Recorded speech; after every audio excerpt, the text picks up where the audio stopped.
Voilà, bonjour à tous, bienvenue à cette conférence de presse d'après-match entre le RWDM et Eupen. On va commencer tout de suite avec la version de ce match en deux parties des deux coachs et ensuite vous pourrez poser toutes vos questions. Pour Claudio Cassapa, ce sera en français, pour Florian Koffel, le coach de Eupen, ce sera en anglais. Coach, can you give us your version of the game? Which one of the two? Both. Both. Both games, okay. Yeah, game on Sunday. In my opinion, we were, for the 85 minutes we played there, we were the better team. First half was equal. It was okay that it was draw at the halftime. Second half we had a lot of chances. We must lead higher than 1-0, well deserved that we were lead. I saw in the second half no chance from FDM. And then today it was a new game.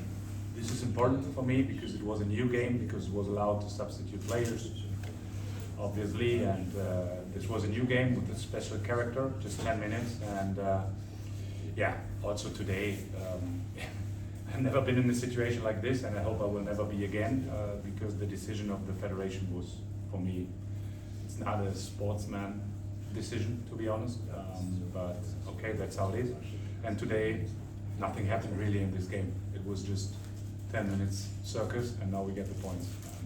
And I'm happy because there were a lot of hurdles in our way to get these 3 points, and there were a lot of disadvantages for our club and for my team, and there was a lot of pressure for us, and we handled it, and I'm very proud of my team that we were going through this situation and collected 3 points. Thanks a lot. Thank you, coach. En parlant du match de dimanche, la première mi-temps des deux équipes en égalité, je suis d'accord avec le coach. Deuxième mi-temps, bien sûr, surtout après leur but, ils ont eu aussi des occasions pour tuer le match. Nous, on a créé une ou deux situations, c'est pas assez. En plus, on jouait à la maison, tout ça. Je pense que le match de dimanche, malheureusement, on n'a pas pu mettre tous les avantages qu'on pensait mettre, parce que le match aller, je pense qu'on avait fait un très bon match, le match aller avec 21 frappes, 10 cadrés, et là, le match retour, malheureusement, le dimanche, on n'a pas réussi à créer autant, et aujourd'hui, il restait que 10 minutes. 10 minutes, c'était le tout pour le tout. On a essayé de mettre le ballon devant, de gagner le premier et le deuxième ballon.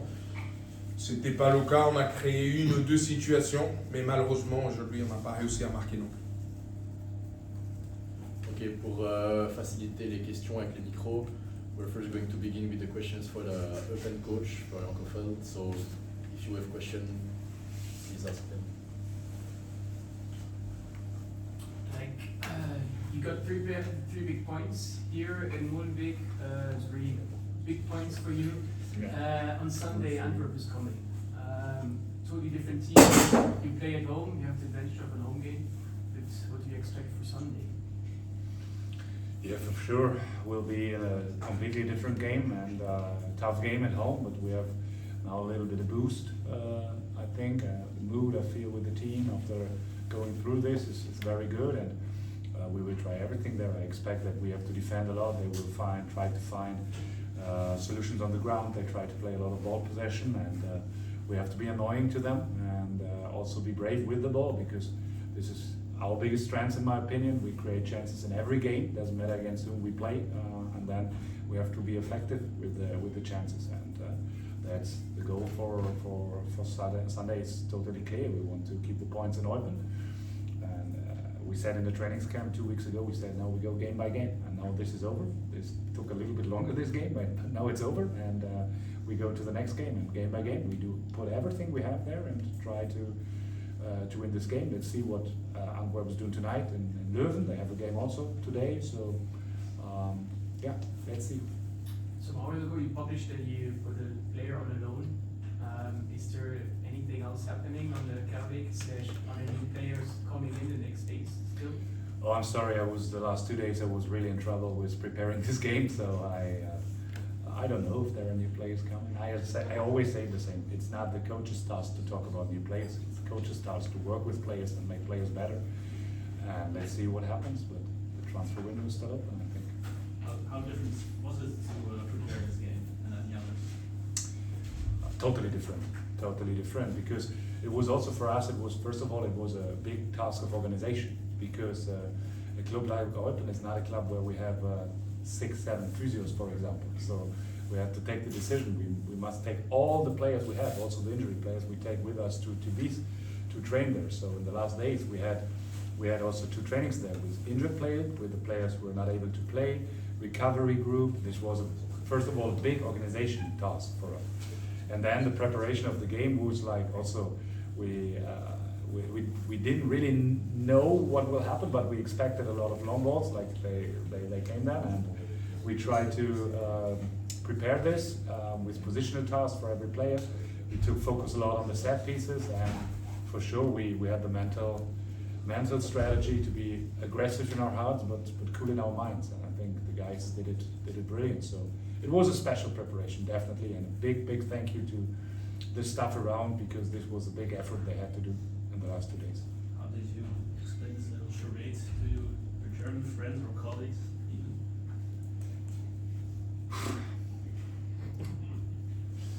I got a lot of messages, yes. I got a lot of messages, and they all ask me, what's that? Because I think no one in the world of football understood the decision, no one, and it was really crazy.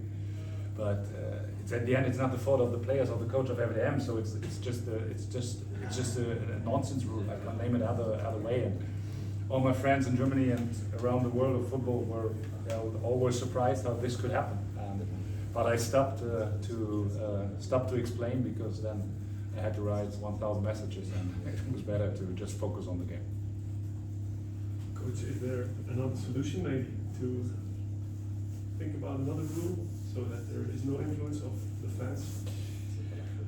Look, that's why I didn't give interviews before the game or press conference, because I wanted to focus on the game. But now for me it's super clear. I'm a coach, okay, I'm not a guy who has to change the rules or something like that I want to say. But for me, perhaps this idea was by good purpose, but it opens the door for everything in football. And for me, it has to be always a single case decision, what happened there. Because on last Sunday, it was so obvious what has to be the right decision, that you can't be prisoned by this rule, for me. And it's like with all the rules in football, I know perhaps they don't like me because I say this now, but follow a little bit more of the sense of the sport, and then we will go to the right decisions more than we do at the moment. This is with a lot of rules, honestly.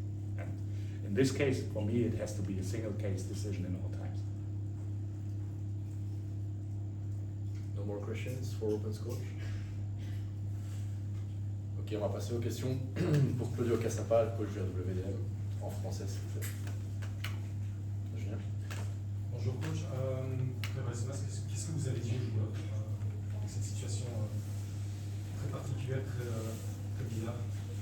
La première des choses que j'ai dit, c'était que c'était une deuxième chance pour nous, parce que le dimanche, le match il était presque perdu, on va dire comme ça, et que le fait de le rejouer, c'était une deuxième chance.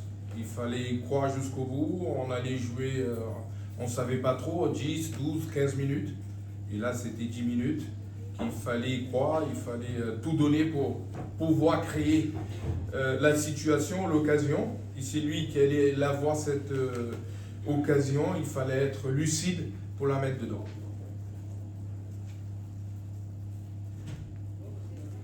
Pour la préparation de ce match, est-ce que vous avez été contrarié par ce qui s'est passé avec les supporters? Est-ce que ça a troublé les joueurs et les joueuses, ou vous avez fait abstraction totalement? Écoutez, ce qui s'est passé avec les supporters, bien sûr que ça laisse une trace, surtout avec mes joueurs et mon staff, bien sûr. Mais après, dimanche, on a pensé, on a encore une deuxième chance. Il faut oublier tout ce qui s'est passé. Il faut être focus pour le match, les 10 minutes de mercredi. Et c'était plutôt ça. Et les 2 jours, c'était plutôt bien passé. Pour la suite, vous êtes serein? Ça se passe bien avec eux? Il y a un retour au calme? Écoute, là, pour l'instant, oui. Je pense que là, ils ont retrouvé un peu du calme. Ils travaillent, ils sont dans le travail, ils sont dans l'écoute. Après, comme j'ai dit, je pense que dans le fond, le profond, ça reste quand même quelque chose. Parce que je pense que c'était violent, on va dire. Parce que les mots, tout ça, tout ce qui s'est passé.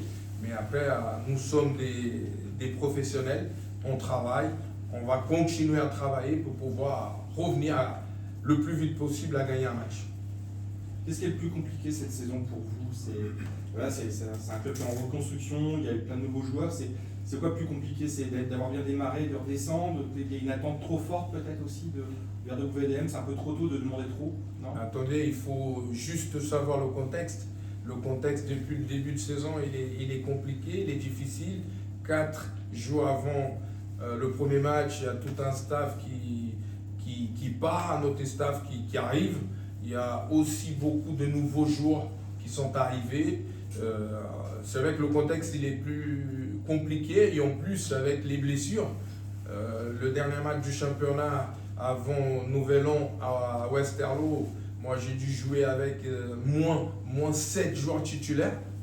Et je pense qu'une équipe, la seule équipe promue en D1A, c'est beaucoup. C'est beaucoup. Et là aujourd'hui, oui, bien sûr qu'on a la 3e défaite dans le championnat, une 4e avec la coupe, bien sûr qu'on voulait aller le plus loin possible dans la compétition de la coupe, mais malheureusement on se fait sortir.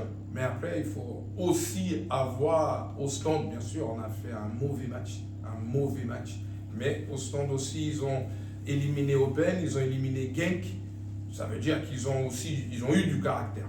Et nous, je pense qu'aujourd'hui on a 21 points. Rien n'est fait. Il reste encore 9 matchs, 27 points. On est là à la lutte. Aujourd'hui, Molenbeek est à la lutte avec Charleroi, avec Open, avec Louvain, avec Westerlo, avec Standard. Ça veut dire que nous, on est là. On n'est pas mort encore. On n'est pas mort. Bien sûr qu'il y a du travail. Bien sûr qu'on est dans le dur. Je reconnais. Autant que coach, je reconnais qu'on est dans le dur. Mais rien n'est fait. Et je peux vous dire qu'on va se battre jusqu'au bout. Julien? Est-ce que vous avez l'impression que c'est la situation ici comme ça de devoir continuer le match 3 jours après? C'est quelque chose qui pourrait se reproduire? C'est une porte ouverte à toutes les pays?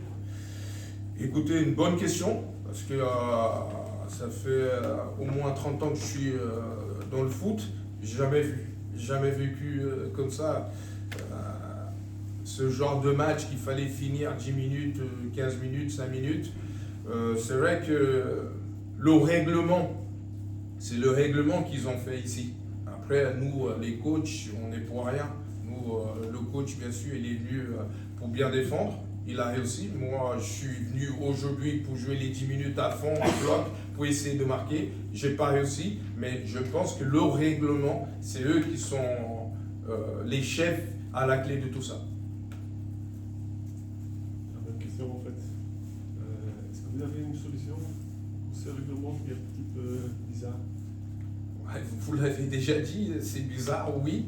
Mais là, malheureusement, en tant que coach, je n'aurai pas de solution à vous donner. Je pense bien sûr qu'il faut bien réfléchir parce que ce n'est pas évident. Ce n'est pas facile de finir un match avec 5 minutes, 10 minutes. Je pense que c'est vraiment compliqué, toute la logistique surtout eux, parce que nous on jouait à la maison, surtout Open qui ont dû faire, rentrer chez eux, de repartir. Ça demande beaucoup de choses avec des joueurs à entraîner aussi, parce que aussi eux ils ont un match à rejouer dans 2-3 jours. Ça veut dire qu'il y a beaucoup de choses à réfléchir par rapport au règlement, je pense. Le résultat est en effet défavorable le dimanche, mais la première mi-temps, comme vous avez dit, l'REDM était bon. Je reconnaissais l'ancien REDM de McTargay qui cherche tout de suite sa première grosse occasion, Pierre Gomo qui avance le ballon. C'était quand même quelque chose à s'attacher quand même, la première mi-temps. Écoute, la première mi-temps, dans le combat, dans les courses, dans l'envie, comme les supporters ils avaient demandé, on était présents. Et je suis d'accord avec les supporters par rapport à ça. Il fallait mettre plus d'impact, plus d'envie dans tous les matchs. Ça, pour moi, c'est la base. Il faut courir, il faut mouiller le maillot. Ça, je suis d'accord. Et je pense que la première mi-temps, et même le match entier, on a montré qu'on avait de l'envie, on a montré qu'on voulait gagner le match. mais il manquait quand même le plus important. C'était de créer les situations, créer les occasions pour marquer des buts. Parce que pour gagner un match, il faut marquer des buts. Et je pense qu'on a créé, c'est pas assez, c'est pas beaucoup. Ça veut dire qu'on doit travailler là-dessus, l'aspect défensif, mais on va travailler beaucoup plus aujourd'hui l'aspect offensif, bien sûr. Et le moment fort en premier temps, alors c'était en relation avec, enfin on ne peut pas le couper de ce qui s'est passé samedi, je pense que ça a eu un impact sur les joueurs quand même. Oui, il y a toujours un impact, hein. Comme j'ai dit, et le mot que je trouve, pour moi c'était violent par rapport à tout ça, tout ce qui s'est passé la veille et le jour de match, c'est compliqué. Il faut savoir que les joueurs, c'est des êtres humains. Ils ont des faiblesses aussi. Et je ne pense pas, mes joueurs, il n'y en a pas un qui rentre sur le terrain avec envie de perdre. Ils rentrent sur le terrain avec envie de se battre, avec envie de gagner les matchs. Après, il faut savoir, il y a des joueurs qui sont bien, il y a des joueurs qui sont moins bien. Mais nous, la première des choses qu'on veut, c'est gagner notre match pour donner satisfaction à nos supporters, à notre famille, à les collègues qui sont sur le terrain. Comment vous voyez votre futur ici? Parce qu'il y avait des échos, comme vous avez offert votre démission. C'est vrai? Non, c'est pas vrai, c'est pas vrai. Là, pour l'instant, je suis le coach. Après, on a une direction. On a M. Textor qui c'est le boss. C'est à lui de décider. Pour l'instant, je suis là. J'aime le club, hein. J'aime la mentalité, j'aime tout. Je continue mon travail. Après, c'est à la direction de prendre la décision. Et je pense qu'on va continuer. On a tout ce qu'il faut pour rester en D1. Après, si les dirigeants, messieurs Textor, ils estiment qu'il faut changer de coach, c'est à eux de prendre la décision. Mais pour l'instant, moi, je suis là et je suis très content d'être là. Dernière question, Julien. Oui, question un peu en deux temps, mais est-ce que vous dites on a tout pour rester en DRS? Le mercato ici, il y a beaucoup de jeunes qui ont été recrutés à Paris, Sampaio. Est-ce que vous pensez que c'est des joueurs qui peuvent apporter pour rester en division 1? Est-ce qu'ils ont l'expérience nécessaire pour ça? Et alors, en partant de ces jeunes-là, Mamadou Sarr qui a fait un match énorme dimanche. Donc, voilà, deux questions qui vont ensemble. Comme quoi, des fois, on a peur de lancer les jeunes joueurs. Mamadou qui venait d'arriver, ça fait pas longtemps qu'il est là. Il a fait, bien sûr qu'il a fait un très très bon match. Après, tous les joueurs qui sont sous ce type d'arrivée, c'est des joueurs qui normalement ils sont capables de nous aider. Ils sont capables de nous aider. Je pense que les arrivées, ils vont être capables de nous aider. Bien sûr que ça compte, hein, l'expérience en D1A. On n'a pas beaucoup de joueurs, c'est vrai, qui connaissent cette compétition. Moi-même, le premier. Et je suis surpris, parce que c'est vraiment un bon championnat. C'est vraiment un bon championnat. Et je pense que tous les joueurs qui arrivent ou qui vont arriver, ils sont là pour me donner un coup de main et je pense qu'ils vont le faire. Merci. Merci à tous.